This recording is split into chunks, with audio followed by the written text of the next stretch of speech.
Good afternoon. Hopefully you can hear me. We'll get started in about 1 minute. Thank you.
All right, it looks like it is currently 1 o'clock.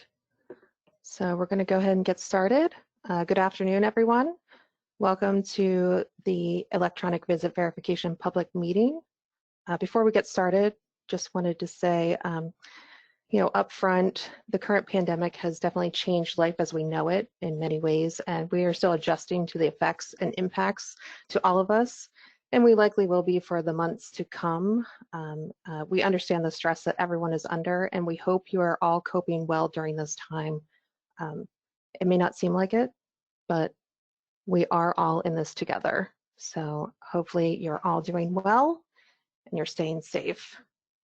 So with that, going to go ahead and get started. You'll notice that we are doing something a little bit different today. While all phone lines are muted as usual, and questions should be submitted through the chat feature as usual, we will not be answering submitted questions during today's presentation. Those questions will be addressed after the presentation through a listserv communication. We also ask that you reference the slide number in your question if you can, when you submit those to us. Just as I noted previously, the pandemic really is changing things for us. We've had to modify our practices similar to everyone else. And this meeting is yet another way that we're trying to adjust.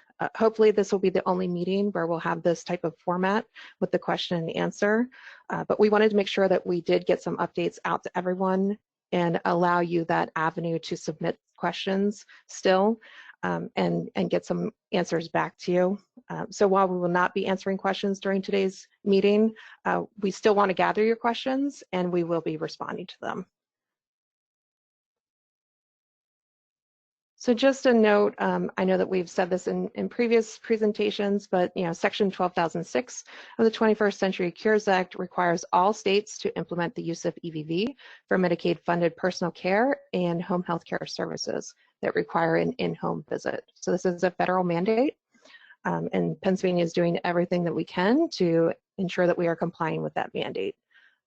Under the Cures Act, EVV must be implemented for personal care service, or PCS, by January 1st, 2020, and for home health care services by January 1st, 2023. As we've noted previously, DHS did apply for and receive the good faith effort exemption from CMS. This allows for up to an additional year for EVV implementation for PCS. The exemption expires January 1st, 2021. We want to make sure that you understand, though, that providers are still expected to implement and use EVV now. And as of October 1st, 2020, provider payments will be denied without corresponding EVV data. We previously had set a date of July 1st for those denials of payments without corresponding EVV data, but we did determine that we needed to move this back, mainly due to allowing more time for providers to address COVID-19 concerns. We understand providers are under a lot of pressure right now, and we wanted to give some breathing room to address that. So we also wanted to make sure that you understand that DHS is reviewing EVV data that is coming into the aggregator. The good news is that we are seeing a steady increase in the number of visits captured each month. When we looked at October through January timeframe, the SANdata system had a 99.47% uptime that excludes any time for downtime for releases. The system has been consistently reliable as far as system availability.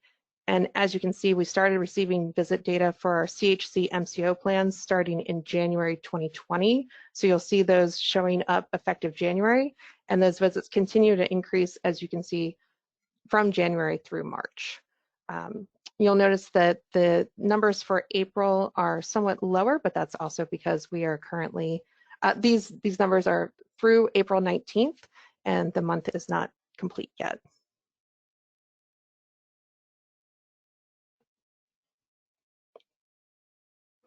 So the DHS SANdata EVV system is live. It went live in October of 2019.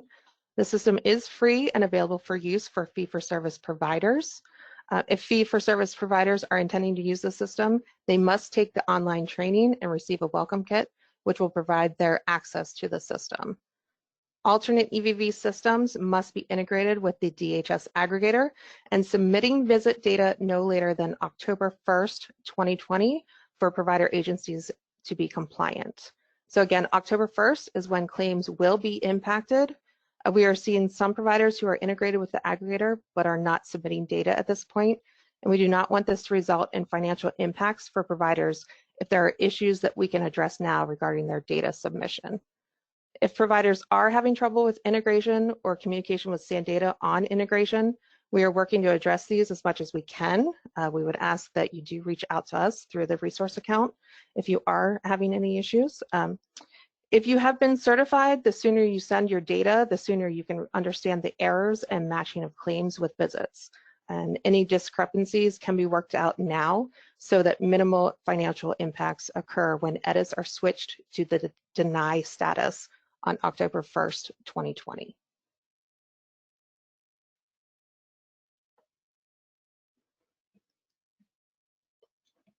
As you may have also seen through listserv communication and through the updated timeline on our website, the EVV compliance survey for providers is now due by June 1st, 2020. We're providing the link to the survey here in the presentation today. We need every provider to complete this survey, and providers should complete the survey for each MPI number. This information allows us to determine what assistance providers may need prior to October 1st, 2020. We also wanted to note that the survey is approximately 6 questions and should take approximately 10 minutes to complete it. Again, it is each provider agency's best interest to complete the survey. It helps to ensure the accounts are set up accurately for each provider agency. And DHS can view how providers are currently submitting EVV data. However, the survey is particularly important for providers not currently submitting EVV data and those providers planning to change how they will be submitting data. For example, provider is currently using the DHS SANdata EVV system until their alternate EVV system is certified. So DHS will only be able to help support your setup needs by understanding each provider's plans for EVV data submission. So again, it's very important that each provider agency completes that survey and to do so by June 1st, 2020. So to date, actually, this is as of last Friday, April 17th, we had 274 responses.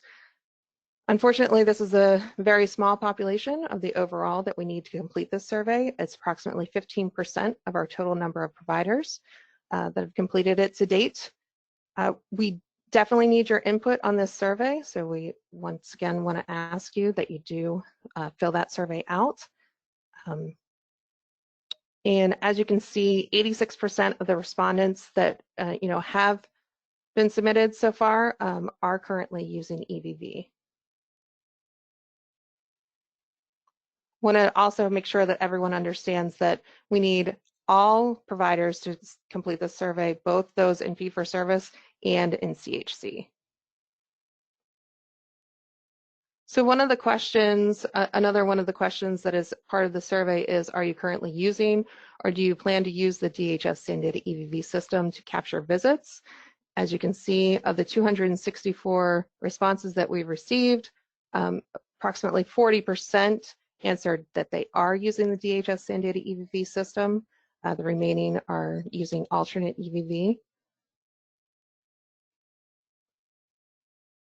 And then question 7 is one that we will be actually addressing with some providers individually. This is the question where we really need to figure out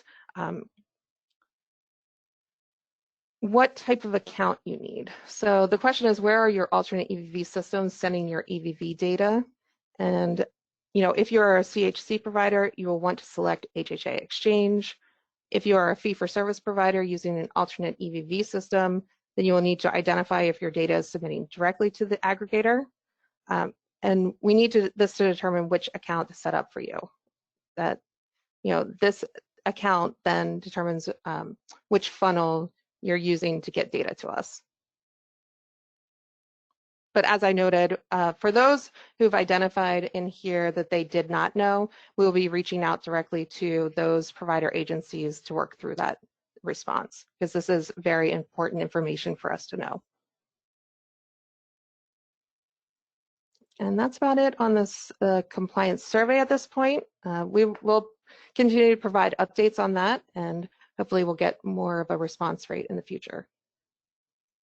So another update that we have regarding EVV implementation itself is that as part of our communication with CMS in our application for the good faith effort exemption, it was brought to our attention by CMS that we needed to include the Office of Medical Assistance Programs, personal care services as part of this initial phase of EVV implementation.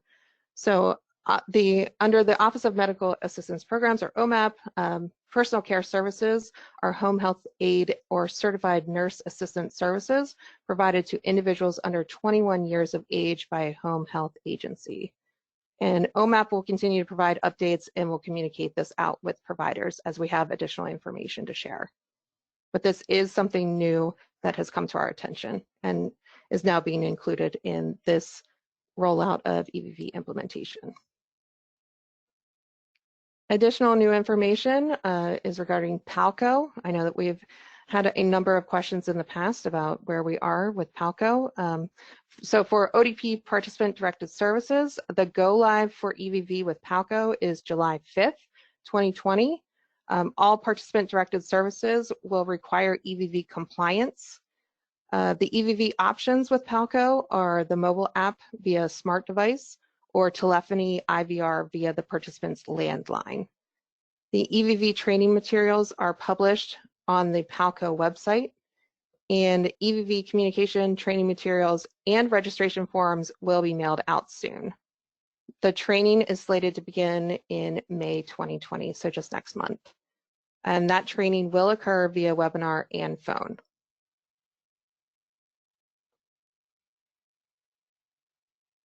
So OLTL, participant-directed services, OLTL's vendor fiscal agent, Public Partnerships LLC, or PPL, is using an alternate EVV system called Time for Care. This system is already integrated with PPL's timesheet and payment system, as well as our participant and direct care worker online portals. And the new information we have here is that Time for Care is live, and any questions should be directed to PPL.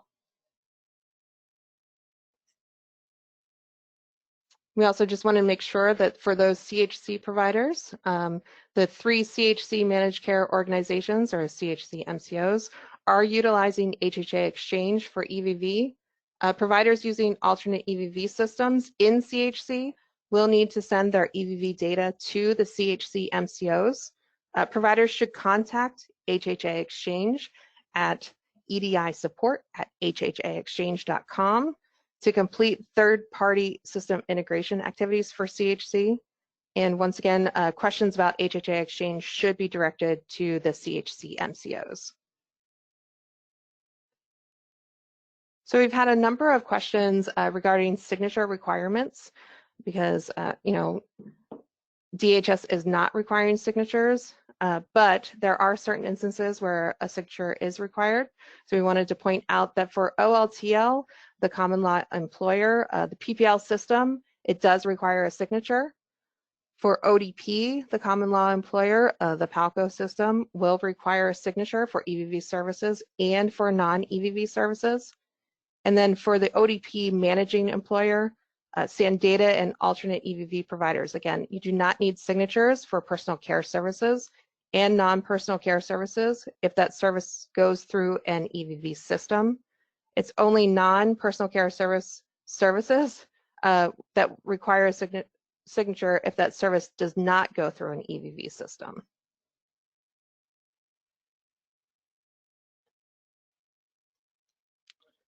Another issue or area where we get a number of questions is regarding manual corrections.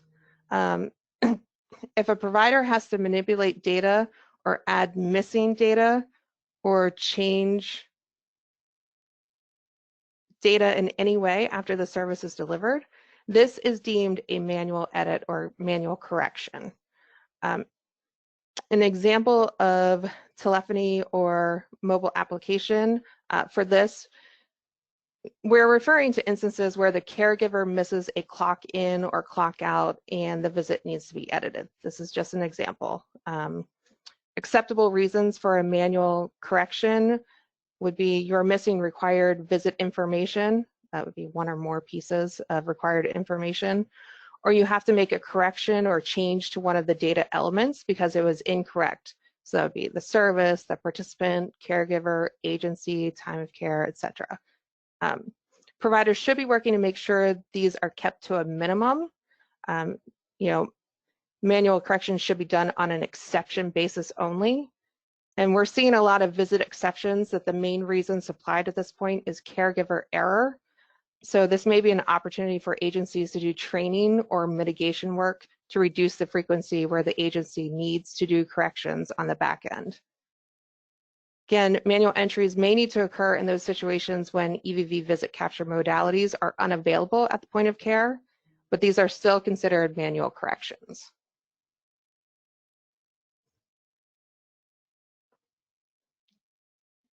So we wanted to point out that manual corrections in EVV are accepted, but should never be the primary source of visit capture information.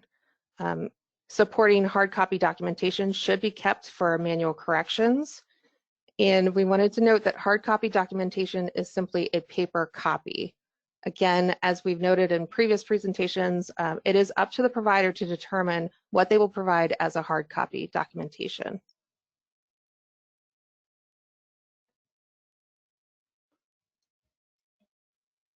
So just driving the point home, even if a visit is captured electronically, but an exception sets and is corrected, the record would be classified as a manual correction. EVV compliance is still being discussed internally, and we will share updates in the future through the release of a bulletin. Compliance thresholds are not being enforced at this time, though, but per CMS guidance, DHS is monitoring providers and may be contacting providers directly to provide technical assistance in this area. So we just wanted to show you that we are, again, reviewing the data in the aggregator, and this is information that shows us the reason codes that are being used. As you can see, besides other, the #1 reason code is direct care worker error. So again, this could be an opportunity for training.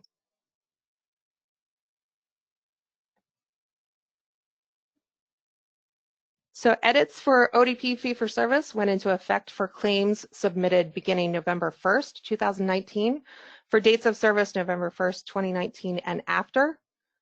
Edits for OLTL fee-for-service went into effect for claims submitted beginning December 13th for dates of service November 1st, 2019 and after. Edits for OLTL CHC went into effect for claims submitted beginning March 3rd, 2020 for dates of service January 1st, 2020 and after. And of course, OMAP fee-for-service and managed care organizations are in development stages, and announcements will be made when these programs are available.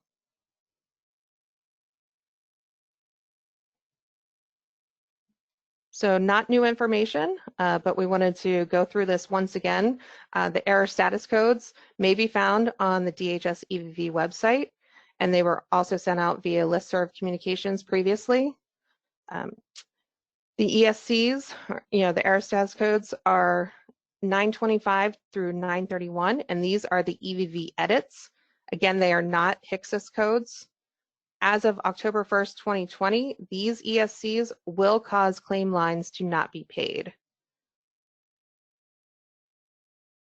We're going to focus on the next couple of slides. We're going to focus on ESC 927 and 928, since providers should take action when they see those ESCs set.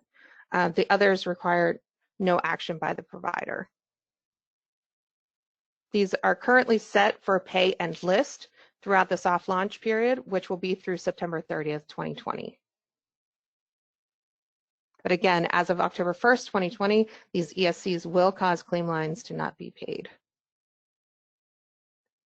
So first, ESC 927, which is units billed exceed units verified in EVV. So this is a mismatch between what is billed on the claim and the verified status in the DHS aggregator.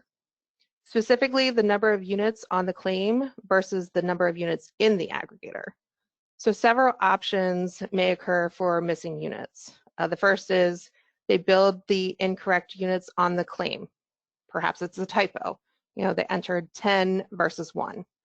The second option could be not all of the units billed have been sent to the aggregator or accepted by the aggregator at the time the claim was processed. For example, an error was returned and that record was rejected. The third option is that not all of the units billed are in a verified status in the DHS aggregator at the time the claim was processed.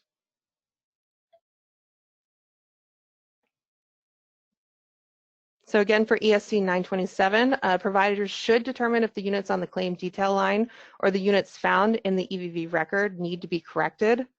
The provider should make corrections as applicable and resubmit the claim, ensuring the units found in the EVV aggregator are equal to or greater than the units submitted on the claim. And while performing claims resolution analysis, provider agencies are encouraged to review the rounding rules and/or the calculation rules found in the ODP guidance, which is found on the DHS EVV website, make corrections accordingly, and resubmit the claim. So then ESC 928, which is EVV visit not found.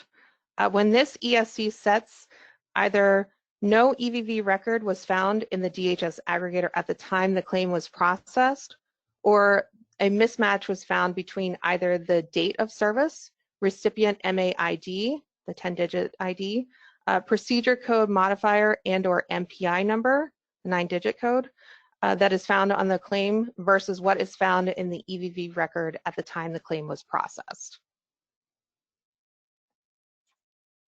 So to correct this error, providers need to verify if the claim was submitted and processed before the visit information was successfully sent to the DHS aggregator.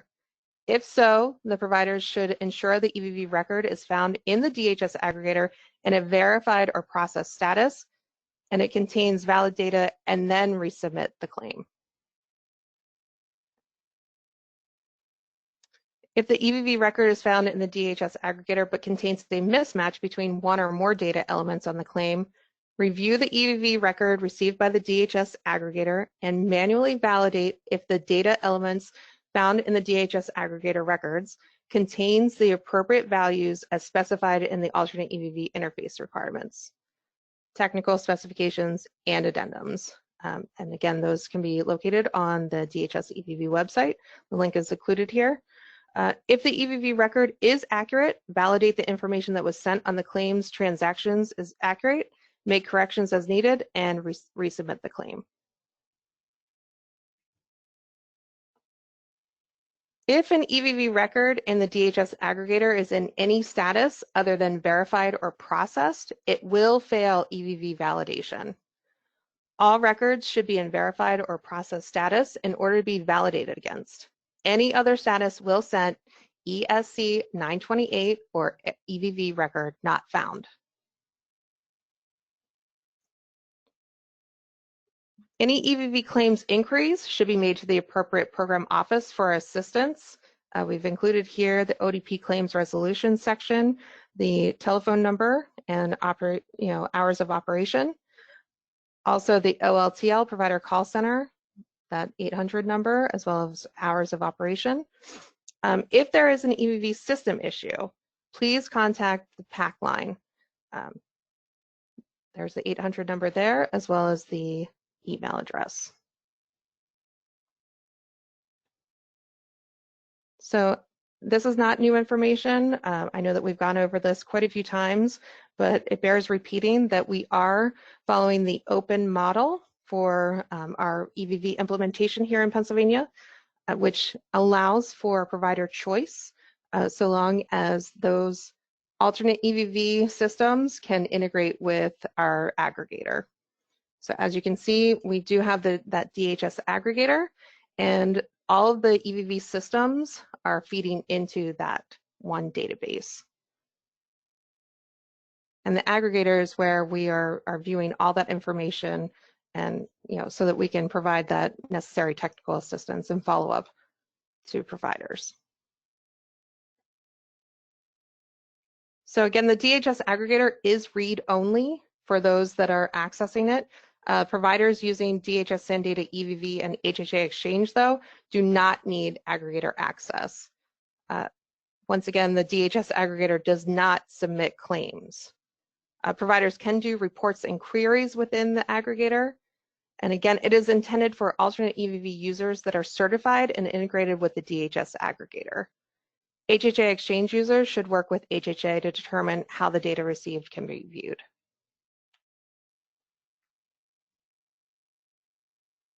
When an EVV service is on the claims transaction, the claim is validated against EVV visit data in the DHS aggregator. Please continue with your current process for billing. And also we wanted to note that the ability to use the billing module for DHS SANdata EVV will be announced at a future date.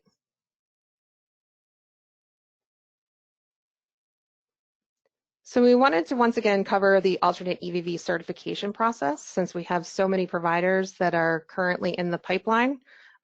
Fee-for-service providers using an alternate EVV system need to contact the SANdata alternate EVV support team to be certified and integrate with the DHS aggregator.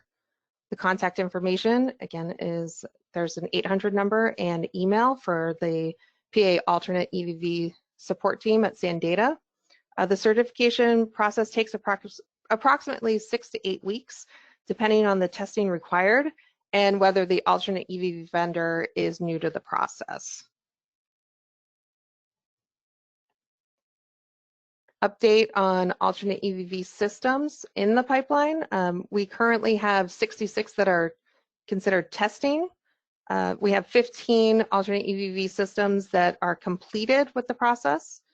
We have 59 that are in receipt of production credentials and 27 alternate EVV systems with confirmed data in the DHS aggregator at this point. So the certification process itself is 8 steps. And I know that we have gone through this previously in presentations, but we thought, considering the number of providers that are still in this process, that we would go through it once again. The first step is that providers locate the alternate EVV specifications on the DHS EVV website.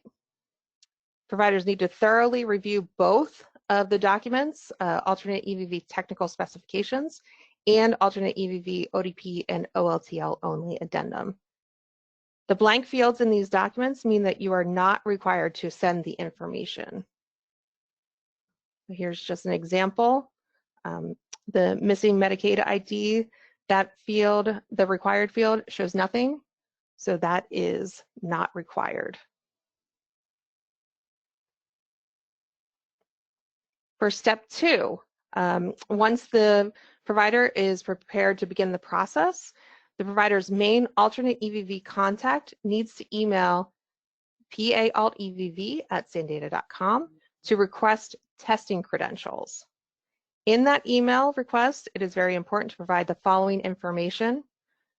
Who your alternate EVV vendor is, who the vendor contact is, the vendor contact email address, the vendor contact direct phone, and also give the alternate EVV support team at SanData permission to work with alternate EVV vendor on your behalf, and also send them emails. In step 3, the alternate EVV support team at SanData will create testing credentials for the provider.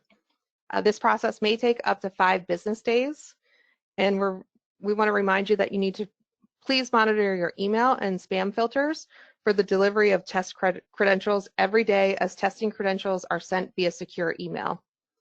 It is the provider's responsibility to forward these items to their respective alternate EVV vendor then. During this time, agencies must also register and complete the training for DHS aggregator via the learning management system. Once that training is completed, the agencies must notify the alternate EVV support team at SanData via their email and share their copy of the certificate of completion.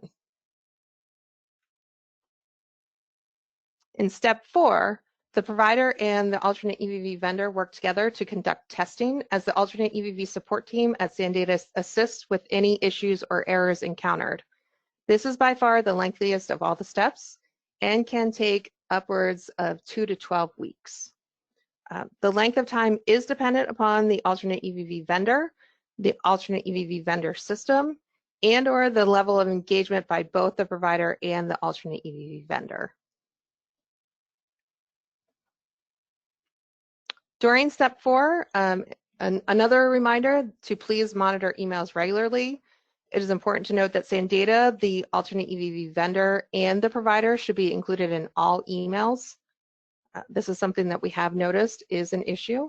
So please make sure that all 3 parties are included in email chains. The alternate EVV vendors are not permitted to correspond with the alternate EVV support team at SanData without provider inclusion. In the event an alternate EVV vendor requires a phone call with the alternate EVV support team at SanData, the provider must give written consent in the support ticket for step 4. And this is necessary to ensure all parties are kept informed throughout the entire step 4 process. Moving on to step 5, once testing is complete, the provider submits the completed testing checklist to the alternate EVV support team at SanData via the email for validation of successful completion. The alternate EVV support team at SanData will review the checklist and email the provider their results. Please allow 5 business days for a response. If the provider does not pass, the email from the alternate EVV support team at SanData will indicate which item in the checklist needs review or correction. The provider will resend the checklist back to the alternate EVV support team at SanData in the same support ticket until they pass. Once a checklist passes or is deemed completed, the provider may then move to step 6. In step 6, the providers will email the alternate EVV support team to request their production credentials within 5 business days of passing their checklist. In that same email, the provider will indicate the date they wish to transmit their live data to the DHS aggregator, aka the go live date. This needs to be completed within 10 business days of the provider's receipt of the go live email from SanData. The alternate EVV support team at SanData will then respond with production credentials and verify the provider's go live date. On the go live date, the provider will log into the DHS aggregator and verify that live EVV data is flowing correctly into the read-only production DHS aggregator. If any data is absent or incorrect, the provider will work with the alternate EVV support team at SanData and their alternate EVV vendor to troubleshoot any issues. Once successful data transmission is confirmed, the provider emails the alternate EVV support team at SanData to confirm successful data transmission in the DHS aggregator. Then they move to step 8. The alternate EVV support team at Sandata notifies the provider of alternate EVV testing completion via email, and certification is complete at this point. Skipping any step in the certification process does run the risk of your EVV data not being compliant and claims being denied starting October 1st, 2020. So it is important to monitor your email and spam folders regularly throughout the certification process. Sandata is currently waiting over 30 days for responses from over 100 providers that are working on certification. They're at various stages within those 8 steps. DHS and Sandata are currently working to follow up with these providers via email outreach. Some of you may have already received some of those follow-ups. And what we've just gone through here in the last couple of slides is part of a new quick reference guide that we've developed that outlines these steps and expectations for Sandata providers and alternate EVV vendors. That quick reference guide is available on the DHS EVV website.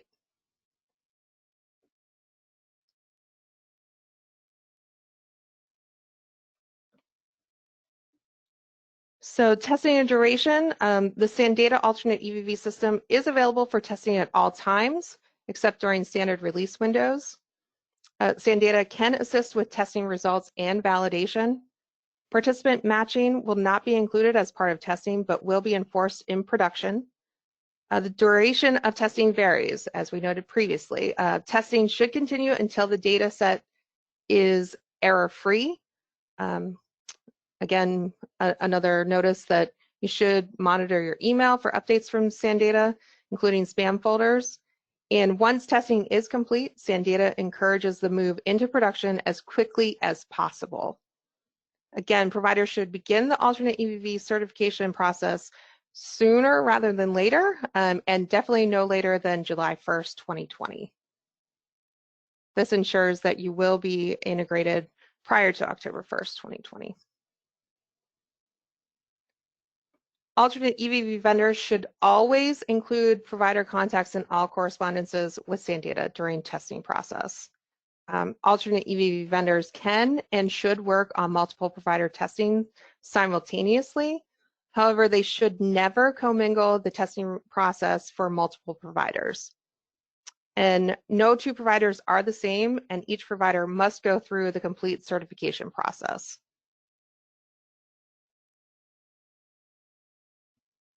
When contacting the Sandata team for alternate EVV, detailed setup information is required, including what systems are used to collect EVV data. Missing information may lead to additional delays for the program compliance. And again, the contact information for the support team is listed here, the 800 number as well as the email.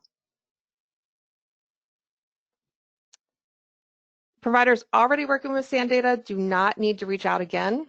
This was just to make sure that you understand the certification process itself and all the steps that are involved, as well as the responsibilities on each part.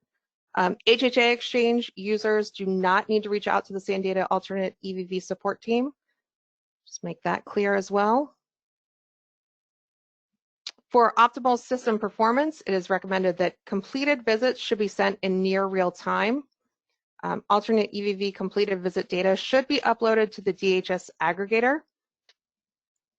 Upload frequencies should be set based on provider service volume at a frequency of no more than once a day.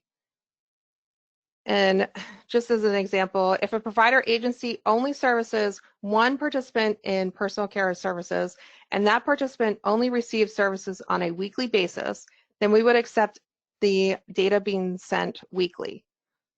Only once per day is with a steady volume.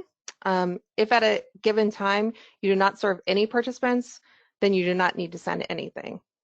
It is expected that information is sent as it is added, changed, or deleted in the alternate EVV system. And rejection responses will be delivered on a separate API call that is initiated by the third party in near real time. The reason codes are included in the ODP and OLTL alternate EVV addendum. You'll see that they're 10 through 70 listed here. And again, signatures are not required by DHS.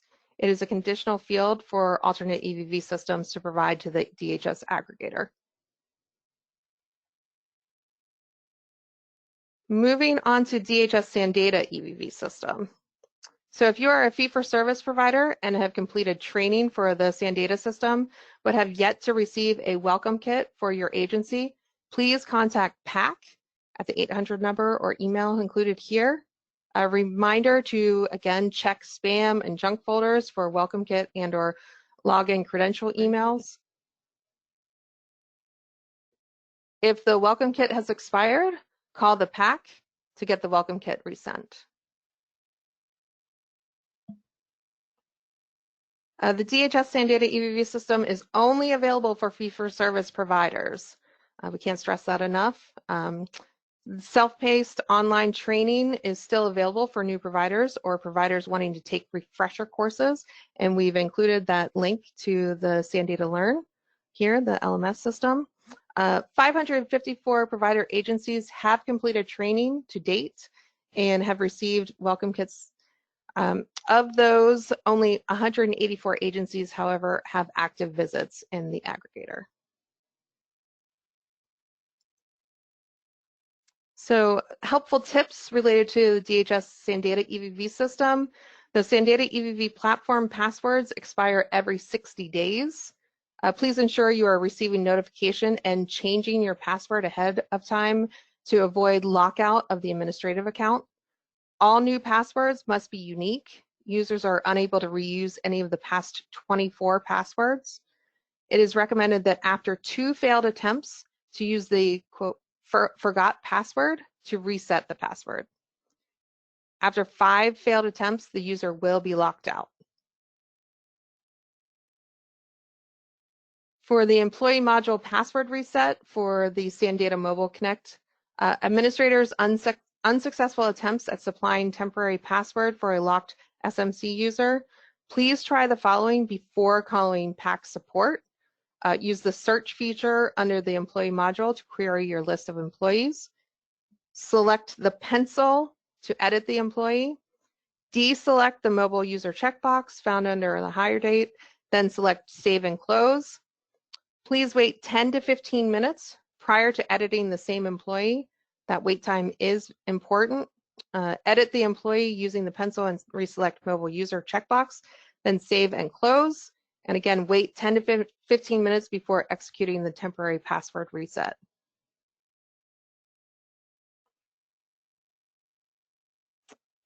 Visit maintenance for DHS SANDATA EVV users. You should not edit any times unless there is a correction that is necessary. Providers should not be changing clock in and clock out times to align exactly with scheduled start and end times of service. The reason for a change is if it was not accurate or if it was missing altogether. Corrections should be made to accurately reflect the service at the point of care. The PAC support line here is available for any technical issues. Again, the 800 number or the email. And as was noted previously, the billing module is not yet activated. However, it will be forthcoming, and providers are asked not to try to use this module until it is activated. When this does go live, we'll be walking through this at an upcoming public meeting. The billing module generates claim files, which a provider can submit via BES or a third-party billing system that accepts claim files. The date of birth field is not something that can be changed until the billing module training is completed. So we've had a number of questions regarding that in the past. So then we'll go through a handful of questions that we wanted to address during this meeting. The first question is, why does the DHS EVV provider portal show that a visit has 0 billable units when it can be combined with other visit calls received for the same member and date of service by another care worker? So the response to this is the DHS EVV provider portal does not know how the provider intends to bill until a claim is received requesting matching visits. As such, the portal may show that a service has 0 billable units, when in fact, if the agency bills for multiple caregivers visit units collectively on the same claim, it would equal a unit. So as you can see here, caregiver 1 has visit time of 8 hours, and caregiver 2 has a visit time of 8 hours and 9 minutes. And the total units collectively is 1. Since the day unit service of 16 hours equals 1 unit, and again, when they're billed together, it's 16 hours and 9 minutes, which equals 1 unit.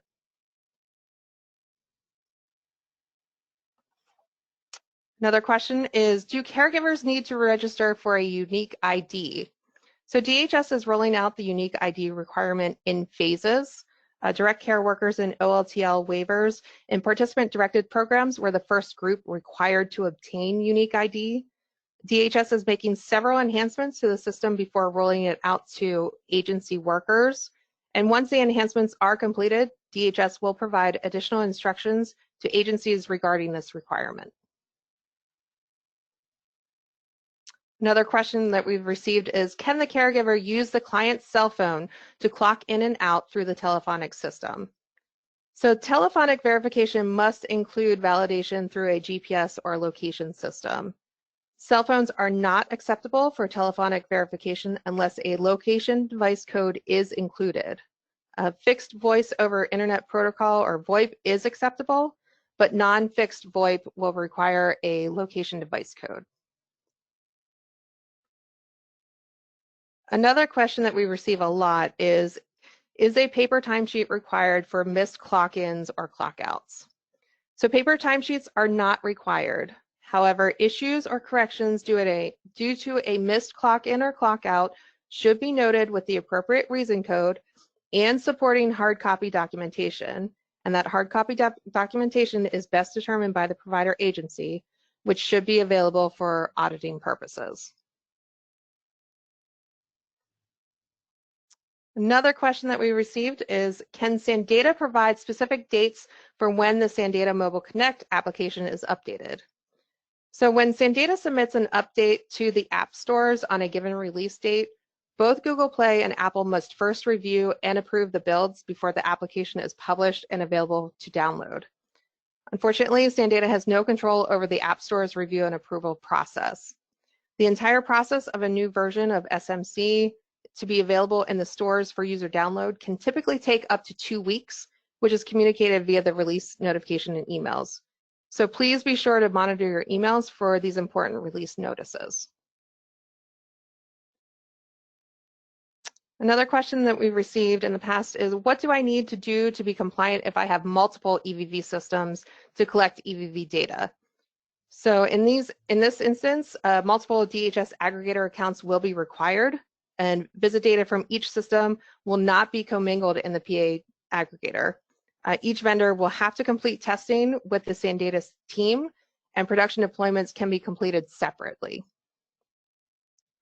Follow-up question to that is, what if I have multiple systems, one with HHA Exchange, CHC MCO, and one fee-for-service third-party EVV solution? So in this instance, multiple DHS aggregator accounts will be required. Again, visit data from HHA Exchange and the third-party EVV system will not be commingled in the PA aggregator. The non-HHA Exchange vendor will have to complete testing with Sandata team, as we outlined previously, that certification process, and production deployments can be completed separately. So general contact information, COVID-19 information can be found on the DHS website included here directly for the coronavirus 2020 information. EVV program related questions can be submitted to the resource account. That's RA-PW EVV notice at pa.gov. We'll try to respond to those as timely as we can. DHS Sandata EVV system technical questions should be sent to the PAC support via their email address included here, papac1@dxc.com. Alternate EVV users not using HHA Exchange, that contact is the Sandata Alternate EVV support team. That email is included here, paaltevv@sandata.com. And HHA Exchange alternate EVV system questions should be directed to HHA Exchange and that email is support@hhaexchange.com or paintegration@hhaexchange.com.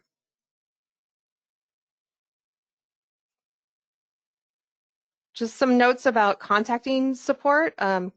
Alternate EVV vendors may not understand your agency processes, so please be as detailed and descriptive as possible so support teams understand your issue to the best of their ability. Screenshots are extremely helpful, but if you have specific examples or screenshots, always make sure that they are sent securely due to PHI. If a provider is working with an alternate EVV vendor and has a ticket number, please provide the ticket number. This is extremely helpful to us. Check your spam folders regularly for emails from DHS, SANDATA, HHA Exchange, or other approved listservs, programs, or agencies to make sure that you are up to date. And contacting PAC support for DHS SANDATA EVV issues. Ticket submission requests due to technical errors. Those technical difficulties arising in the EVV platform must have sufficient evidence for trouble tickets to be created. Please supply the following information to the PAC line, that email address.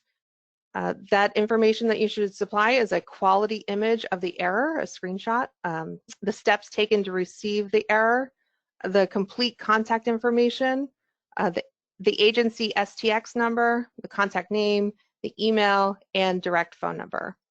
Another reminder that if you do have those specific examples or screenshots, always send those securely due to PHI. Final reminders. Again, providers should be capturing and verifying EVV data now.